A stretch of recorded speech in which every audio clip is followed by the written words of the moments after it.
أعوذ بالله من الشيطان الرجيم سورة البينة مكية بسم الله الرحمن الرحيم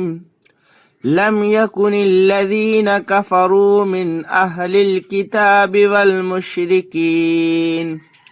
والمشركين منفكين حتى تأتيهم البينة رسول من الله يتلو صحفا مطهرة فيها كتب قيمة وما تفرق الذين أوتوا الكتاب إلا من بعد ما جاءتهم البينة وما أمروا إلا ليعبدوا الله مخلصين له الدين حنفاء ويقيموا الصلاة ويؤتوا الزكاة وذلك دين القيمة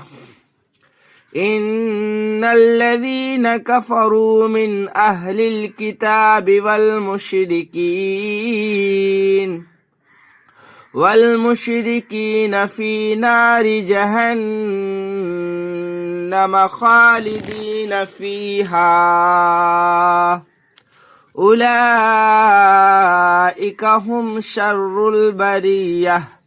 إن الذين آمنوا وعملوا الصالحات أولئك هم خير البرية جزاؤهم عند ربهم جنات عدن تجري من